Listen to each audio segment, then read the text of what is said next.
You know, between some recent dice commissions and other things in my life, I'm actually doing okay for money right now. Huh. Well, I guess I'll just save it for a rainy day. Oh, hey, look, it's Prime Day. Are never any good deals on.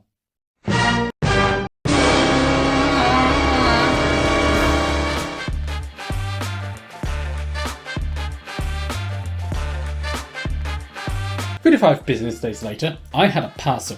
I took off the weird plastic wrapping and moved it to a table for assembly. Now, full disclosure, I didn't actually buy this off Amazon. Despite Prime Day originally being a holiday to celebrate Jeff Bezos coming back from the dead to mistreat his employees further, it seems Creality are using this as an excuse to put their printers on sale. Another holiday fallen to capitalism. But I bring this up because if you're looking to get a 3D printer and it's Prime Day, you might want to look at shops that aren't Amazon, because apparently that's a thing now. Shopping advice over, and I've managed to assemble the printer.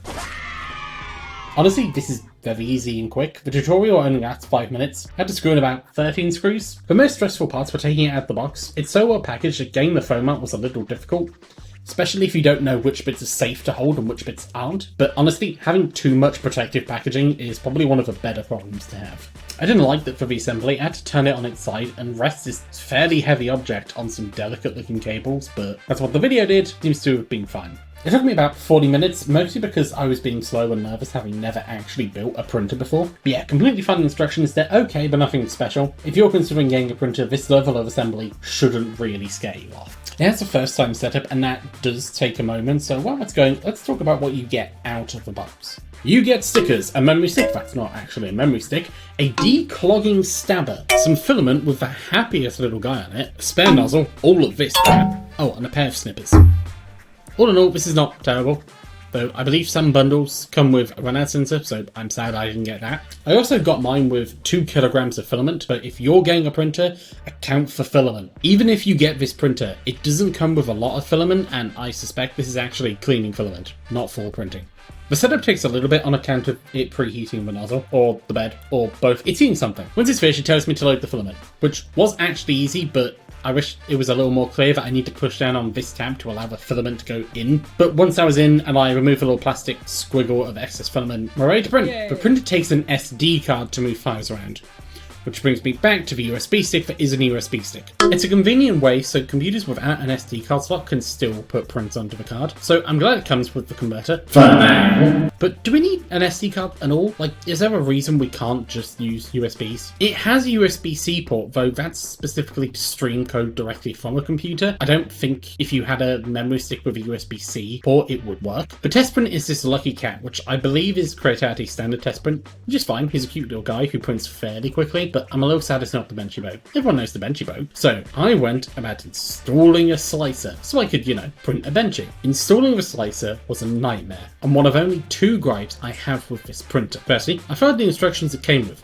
that said you should install Creality Print, their slicer, off the card it came with, or off their website. Seeing as the card was in use creating a CAT, I decided to download it from the website. This was my first mistake. The first piece of software had no slice button.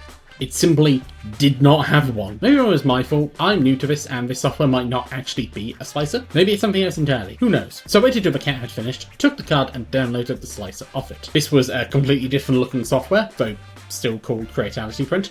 And this software couldn't work because my graphics drivers were out of date. Now, I was running a 4070 that had just updated. So maybe the update was too new. That's possible. So I went back to Creality's website, found a different download link from the first one I used, and found a 3D software called Creality Print. This software, while also not working, looked completely different again. It had been nearly 3 hours, so I went to ask my 3D printing friend what to do. And thus, he said unto me, our Lord and Saviour's name is Cura.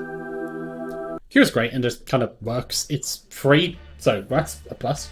Setup literally took seconds and I've used it for all of my prints hereafter. What's annoying is this took me 3 hours and a literal qualified expert to get this brand new entry-level printer working. What's more annoying is it wasn't because of the printer. This wasted 3 hours only happened because Creality pushed their software. They're literally unusable software. Super sucky to see on what is an entry-level machine. Really would have liked if they'd given reliable alternatives to their software so beginners like me, who don't know how to use specific software, have options if we can't get one to work. I don't know, it feels like corporate bullshit pulling the printer down. Like, we need our worst software to be included because brand image? Anyway, software ran over. Found a Vinci model online, set to print, and came out nearly flawlessly. This is a little scar which isn't on the model itself, but is recreatable. After talking to the printing friend, we think it's because the table the printer was on moves. Like, the printer motors are so fast and powerful, it literally shook the table. And the final test print I did was this articulated dragon. Look at him go! I wanted to print an articulated model because I assume you need like decent precision to print something that can move. And the fact that this printer did that out of the box is incredibly impressive to me. Which has had some of this printer in general, incredibly impressive. And for the amount I paid, which if you're interested was £145, I'm very impressed with what I've got. However, the little USB card reader, that lets me upload prints to the printer, died after a day. It simply ceased. Which, if like me, you don't own a computer that has an SD card reader, you're screwed. I have a laptop and Creality allows you to plug the printer directly in, which is great, but it's also not great because if the computer goes to sleep, everything goes cattywampus. The printer stops moving but stays hot, which is terrifying, and you have to turn the printer off before we speak to the software again. So while, yes, this is a hell of a lot of printer for the money, it's still nearly 150 quid. I really shouldn't have to buy a new SD card reader because the one it came with was bad, or sacrifice a computer to become the dedicated printer babysitter. Great printer, awful included software, and cheap SD card dongle thingy. Still super happy with it, and I would recommend this if you're on the fence about getting a 3D printer. Well, in this video, I made some progress designing some stuff for the printer to print, so stay tuned for that. I guess I'll see you in another 3 months.